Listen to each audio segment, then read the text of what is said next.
और महान स्वतंत्रता संग्राम सेनानियों के प्रति विनम्र श्रद्धांजलि अर्पित करने के लिए आज मैं आपके इस मेरठ में उपस्थित हुआ हूं। माननीय सांसद श्री राजेंद्र अग्रवाल जी की इच्छा थी कि मैं यहां पर 9 या 10 मई को अवश्य आऊं, तो सज्जनों आज का एक कार्यक्रम इसी उद्देश्य से यहां बनाया गया है। हम लोगों का मानना है कि जो कौम अपने इतिहास को सजो करके नहीं रख सकती, वो अपने भूगोल की रक्षा भी नहीं कर सकती। ये इतिहास को सजोने का एक अवसर है।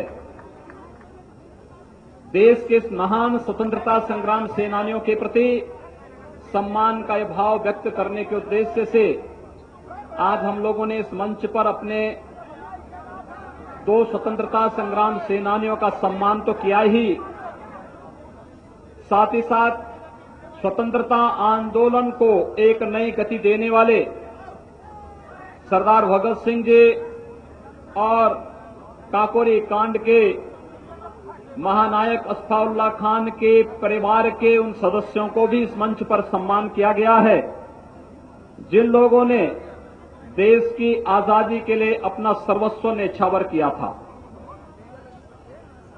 जब मैं यहां पर शहीद स्मारक पर और बाबा ओगड़नाथ मंदिर के पास भी शहीद स्मारक पर पुष्पांजलि कर रहा था, तो मैं उस समय एक बात देख रहा था कि देश के प्रथम स्वातंत्र समर की लड़ाई को एक साथ सबने मिलकर के लड़ने का प्रारंभ एक साथ मिलकर के लड़ाई लड़ी थी, और उस मिलकर के लड़ी गई लड़ाई ने विदेशी हुकूमत के चूल्हे हिला करके रख दी थी। लेकिन उसके बाद ही इस देश में फूट करो राज करो की राजनीति को लेकर के अंग्रेजों ने जो शासन प्रारंभ किया, लगातार 90 वर्षों तक उन्होंने कोई अवसर नहीं चूका जब इस समाज को जाति के नाम पर, संप्रदाय के आधार पर, मत और मजहब के आधार पर बांटने का कुत्सित चेष्टा न की हो। सज्जनों, आज इस देश के यशस्वी प्रधानमंत्री आदरणीय नरेंद्र मोदी जी इसी बात को लेकर के कहते हैं, जहां पर इस देश की स्वाधीनता के लिए अपना सर्वस्व न्यौछावर करने वाले इन महान स्वतंत्रता संग्राम सेनानियों ने अपना सब कुछ न्यौछावर करने के बावजूद जब उनको काला पानी की सजा हुई थी, किस प्रकार की यातनाओं को झेलते झेलते उन लोगों ने वहां कष्ट सहे थे। वीर सावरकर नाम एक उनमें से है। मंगल पांडे का नाम आता है। आपका हमारे पूर्वी उत्तर प्रदेश की उस धरती से मैं यहां पर देख रहा था, माता दीन वाल्मीकि का नाम आता है स्मारक पर, जब हम लोग यहां पर पुष्पांजलि करने के लिए चल आए थे। तमाम ऐसे लोग हैं जिन लोगों ने जाति और मजहब की सीमा से ऊपर उठ करके केवल और केवल भारत की स्वतंत्रता के लिए, भारत की स्वाधीनता के लिए अपना सर्वस्व न्यौछावर किया था। उन महापुरुषों का स्मरण करके उससे प्रेरणा ग्रहण करने का एक अवसर है शहीदी दिवस। उन सबके प्रति अपनी भावनाओं का सर्वस्व न्यौछावर करने का एक अवसर हम सबको यह दिवस प्रदान करता है। और इसीलिए आज उत्तर प्रदेश सरकार की ओर से मैं और मेरे सभी लगभग सहयोगी इस क्षेत्र में आकर के उन सभी महान क्रांतिकारियों को, देश के महान स्वतंत्रता संग्राम सेनानियों के प्रति अपनी विनम्र श्रद्धांजलि व्यक्त करने, उनके आदर्शों से प्रेरणा ग्रहण करने के लिए आज हम सब यहां पर उपस्थित हुए हैं। मैं आप सबसे ये अपील करूंगा कि सज्जनों, समय आ गया है जब भारत को अगर दुनिया की एक महाशक्ति के रूप में हमें स्थापित करना है, तो उसका रास्ता उत्तर प्रदेश से होकर के जाएगा। आपने उत्तर प्रदेश के अंदर परिवर्तन किया है, लेकिन परिवर्तन केवल राजनीतिक परिवर्तन होकर के नहीं रहना चाहिए। व्यवस्था का संपूर्ण परिवर्तन दिखना चाहिए। समाज के अंतिम पायदान पर खड़े हुए व्यक्ति को शासन की योजनाओं का लाभ मिलना चाहिए। कहीं भी कोई व्यक्ति जाति के आधार पर, मत और मजहब के आधार पर किसी प्रकार के भेदभाव का शिकार न होने पाए, जिस दिन इस भाव को लेकर के हम कार्य करना प्रारंभ करेंगे, हम भेदभाव किसी का नहीं करेंगे, लेकिन जिन कारणों से समाज में विभाजन पैदा हुआ है, उस प्रकार की तुष्टीकरण की नीति के लिए भी कोई स्थान हमारे पास नहीं होगा। इस भाव के साथ जब हम कार्य करना प्रारंभ कर देंगे तो निश्चित ही लोगों में एक प्रतिस्पर्धा का भाव जगेगा। उस प्रतिस्पर्धा के भाव को आगे बढ़ाने की आवश्यकता है। पश्चिमी उत्तर प्रदेश विकास के पायदान पर आगे बढ़ा, ये प्रशंसनीय है। यहां के किसानों ने, यहां के नौजवानों ने मेहनत किया, ये प्रशंसनीय है। इसको और तेज धार दे जाने की आवश्यकता है। आज मैं इसीलिए यहां आया था। उन महान क्रांतिकारियों के प्रति सम्मान व्यक्त करने के साथ साथ जब मैं प्रातः काल आया, प्रधानमंत्री जी ने जो अपने लक्ष्य निर्धारित किए उनमें सबसे पहले किसान है। हम लोग किसान मंडी में गए। किसान किसी भी जाति, किसी भी मत और किसी मजहब का हो सकता है, लेकिन किसान को उसकी उपज का उचित दाम मिलना ही चाहिए, यह हम सबको तय करना होगा। और उस दृष्टि से हम लोग किसान मंडी में गए। किसानों के उपज का दाम मिले यह तो सुनिश्चित किया ही गया, लेकिन साथ ही साथ यह क्षेत्र गन्ना किसानों की, जिससे प्रदेश की समृद्धि में अपना बड़ा योगदान देता है।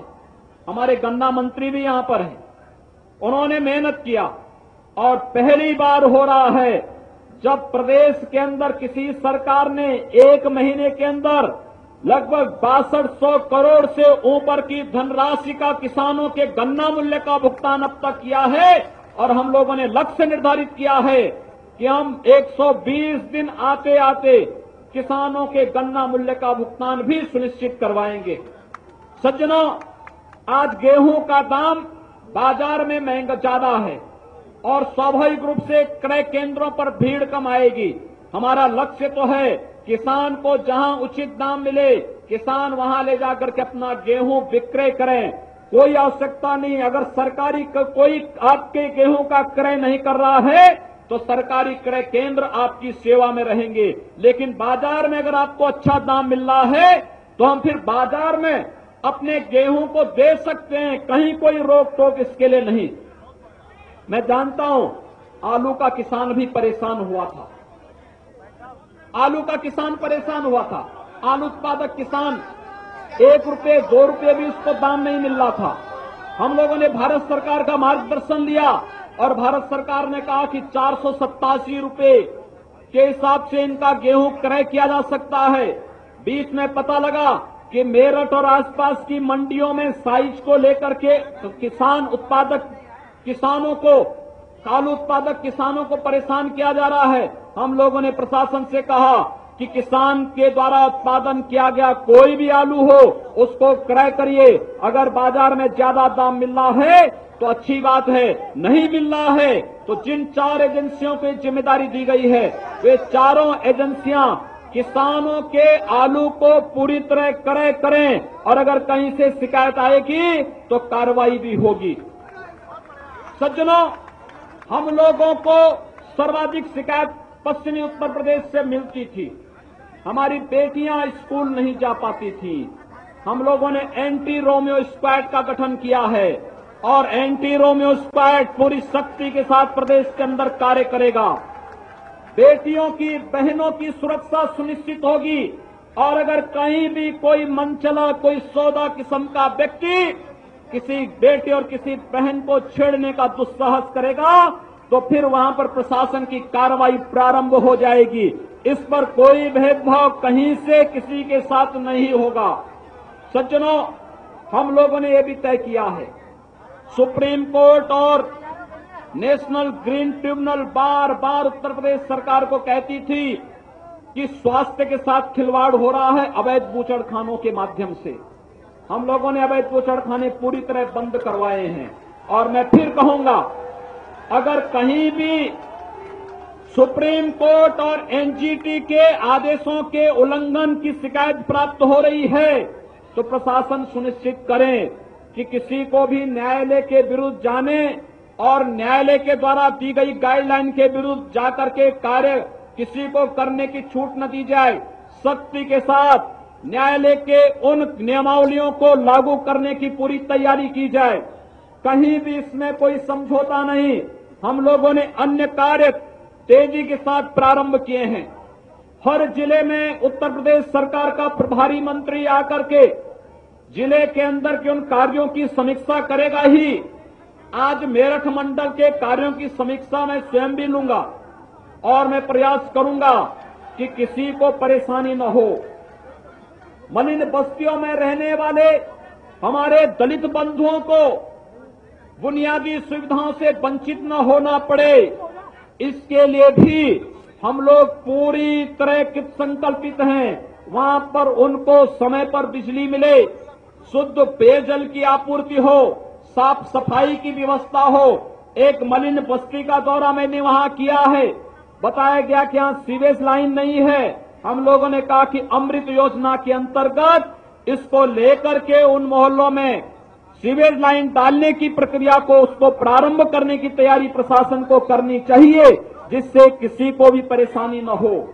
आपकी भी कुछ जिम्मेदारी है। सरकार कार्य कर रही है। केंद्र सरकार कितनी कल्याणकारी योजनाओं के साथ आई है, प्रदेश सरकार भी आई है, प्रदेश सरकार भी लगातार कार्य करेगी। लेकिन आप सबसे मेरी अपील है, और वह अपील कि प्रदेश में कानून का राज अगर स्थापित करना है तो कानून के राज को स्थापित करने के लिए हर प्रकार के अराजक, उदंड, उच्छृंखल, समाज विरोधी और राष्ट्र विरोधी तत्वों के साथ प्रशासन सख्ती के साथ निपटने का कार्य करेगा। केवल आप लोगों को उसमें सहयोगी भूमिका में रहना है। कहीं कोई कानून का उल्लंघन करता है, प्रशासन से आप बताइए। कानून को अपने हाथों में मत लीजिए।